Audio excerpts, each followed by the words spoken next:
Naturmedizin ist im Grunde ganz was Einfaches. Man geht einfach vors Haus, man schaut, was man alles so im Garten hat oder was ums Haus herum wächst. Und wenn man dann die Kräuter kennt, das muss man natürlich zuerst lernen, dann kann man extrem viel coole, tolle Sachen draus machen.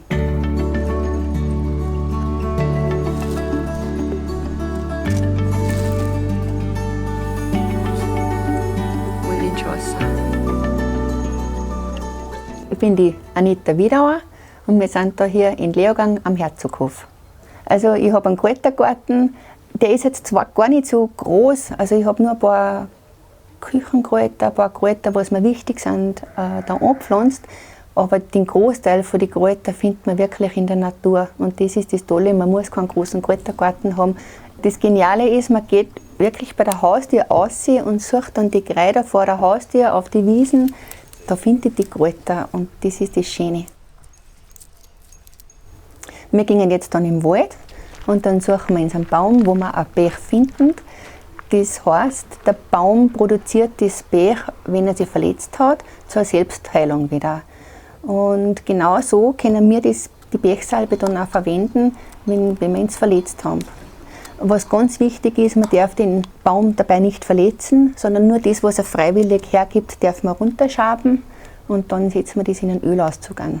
Das Pech löst sich im Öl auf und dann machen wir eine Salbe draus. Das Allerbeste daran ist der Duft, weil das ganze Haus so gut nach Pech duftet.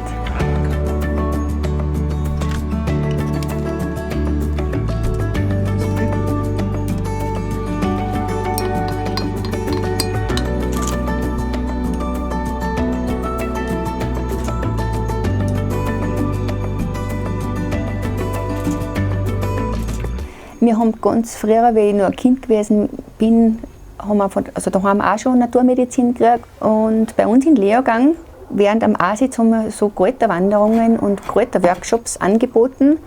Und da bin ich dann irgendwann am Aasitz und dann habe ich die Eva kennengelernt. Das ist so meine Oberkräuterhexe. Und ja, man dachte, das habe ich alles mitgeschrieben, war voll interessant.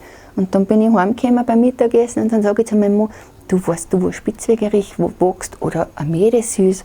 Und dann lacht er ein bisschen und sagt, das ist alles vor dem Haus. Gell? Also du gehst zuerst so blind durch die Gegend, du schaust überhaupt nicht. Ja. Und dann haben wir gedacht, boah, das ist ja voll spannend. Und so hat das eigentlich angefangen.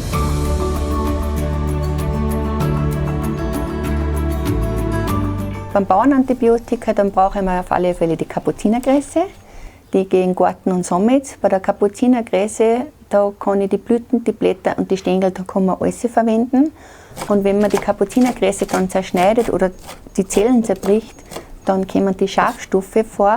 Und die Schafstoffe sind genau das, was ausmacht. Also das ist dann das Bauernantibiotika, gemischt dann nur mit einem Krähen. Und der Krähen, der wächst bei uns wirklich rund ums Haus. Da wird dann die Wurzel hergenommen und die wird säuberlich gereinigt, in Stücke geschnitten und dann angesetzt. Ich finde es aber total schön, wenn ich so Workshops mache und dann sind sie schon ganz begeistert und vor allem, wenn dann die Kinder sagen, die hat eine Biene gestochen oder die ist gestochen worden, das Kind, aber ich habe ihnen schon Spitzwegerich aufgelegt und dann denkst du, boah, du hast alles richtig gemacht. Das ist das Schöne, wenn die Leute das wieder selber anwenden, das ist eigentlich das Schönste.